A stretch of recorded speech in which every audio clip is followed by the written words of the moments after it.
क्या कोई बच्चा जाके कभी अपने बाप को बोलता है कि तुम डीएनए टेस्ट कराओ तभी मैं मानूंगा कि तुम मेरे बाप हो? तो आप कुछ वैसे ही बच्चे। जहां तक मुझे समझ है, दिग्विजय सिंह जो भी स्टेटमेंट देते हैं वो कहीं ना कहीं किसी न किसी रूप में कांग्रेस पार्टी का ऑफिशियल स्टेटमेंट होता है।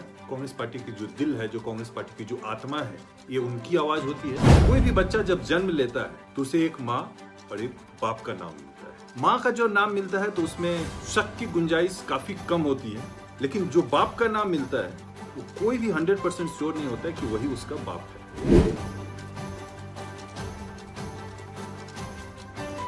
जय हिंद दोस्तों। कांग्रेस पार्टी के नेता श्री दिग्विजय सिंह, आप सभी को पता होगा दिग्विजय सिंह के बारे में।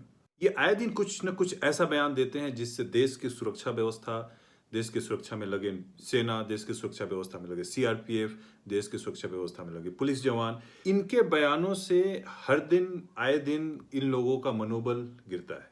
और अभी हाल ही में फिर से इन्होंने सर्जिकल स्ट्राइक पर सवाल उठाया है। और ऐसा नहीं है कि इन्होंने ये सवाल पहली बार उठाया है, इसके पहले भी इन्होंने इस तरीके के सवाल काफ़ी बार उठाए हैं। पहले इन्होंने पुलवामा हमला पर सवाल खड़ा किए, फिर इन्होंने सर्जिकल स्ट्राइक पर सवाल खड़ा किया, इसके पहले इन्होंने बाटला हाउस इनकाउंटर पे सवाल खड़ा कर चुके हैं। तो ऐसे एक नहीं, आपको अनेकों उदाहरण मिल जाएंगे जब दिग्विजय सिंह ऐसे कंट्रोवर्शियल स्टेटमेंट देते रहते हैं। जहां तक मुझे समझ है, दिग्विजय सिंह जो भी स्टेटमेंट देते हैं वो कहीं ना कहीं किसी न किसी रूप में कांग्रेस पार्टी का ऑफिशियल स्टेटमेंट होता है। कांग्रेस पार्टी की जो दिल है, जो कांग्रेस पार्टी की जो आत्मा है, ये उनकी आवाज होती है। और जब कांग्रेस पार्टी देखती है कि पब्लिक आउटरीच हो रहा है उनके स्टेटमेंट से, देन वो लोग बैक ट्रैक कर लेते हैं और फिर बोलते हैं कि भैया ये दिग्विजय सिंह का निजी विचार है, इससे कांग्रेस पार्टी का कोई लेना देना नहीं है। जैसे कल राहुल गांधी ने बोला, दिग्विजय सिंह बोलते हैं कि सर्जिकल स्ट्राइक का प्रूफ लाओ तभी हम मानेंगे, अदरवाइज हम नहीं मानेंगे कि सर्जिकल स्ट्राइक हुआ।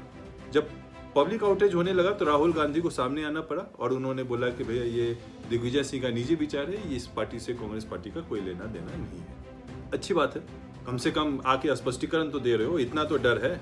लेकिन मैं दिग्विजय सिंह से सिर्फ एक ही बात बोलना चाहूंगा। दिग्विजय बाबू, आप काफी बड़े नेता हैं, उम्र दराज भी हैं, तो मैं आपको एक सलाह यही देना चाहता हूँ, एक बात यही बोलना चाहता हूँ कि हर चीज का सबूत नहीं मांगा जाता है। बहुत से ऐसे चीज है जिसपे हमको सिर्फ और सिर्फ विश्वास किया जाता है। कोई भी बच्चा जब जन्म लेता है तो उसे एक माँ और एक बाप का नाम मिलता है। माँ का जो नाम मिलता है तो उसमें शक की गुंजाइश काफी कम होती है, लेकिन जो बाप का नाम मिलता है वो कोई भी 100% श्योर नहीं होता है कि वही उसका बाप है। शायद वो माँ के अलावा किसी और को नहीं पता होता है। लेकिन क्या कोई बच्चा जाके कभी अपने बाप से पूछता है कि तुम ही मेरे बाप हो, इसका सबूत दो? क्या कोई बच्चा जाके कभी अपने बाप को बोलता है कि तुम डीएनए टेस्ट कराओ तभी मैं मानूंगा कि तुम मेरे बाप हो? तो आप कुछ वैसे ही बच्चे जिसको हर चीज का सबूत चाहिए। सेना ने सर्जिकल स्ट्राइक किया, सेना आकर बोल रही है कि मैंने सर्जिकल स्ट्राइक किया, तो आप उस पर विश्वास नहीं कर रहे हैं, आपको उसका सबूत चाहिए। ज्यादा नहीं बोलूंगा, बहुत कम बोला हूं। अगर आपको हर चीज का सबूत चाहिए तो पहले आप अपना सबूत ले आए। आप समझदार है, समझ के मैं क्या बोलना चाह रहा हूं। और फिर आगे से ध्यान रखिएगा, देश हित के मुद्दे पर इस तरह की ओछी राजनीति ना करें, देश की सुरक्षा व्यवस्था के साथ खिलवाड़ ना करें, देश की सुरक्षा में लगे नौजवानों का मनोबल न गिराएं, सिर्फ और सिर्फ वोट बैंक की खातिर। अदरवाइज आप लोगों का नामो निशान ऑलरेडी मिट चुका है। कहीं ऐसा ना हो कि कांग्रेस पार्टी सिर्फ हिस्ट्री के बुक में रह जाए कि कांग्रेस पार्टी एक हुआ करता था। धन्यवाद, अभी भी मौका है, संभल जाइए। धन्यवाद।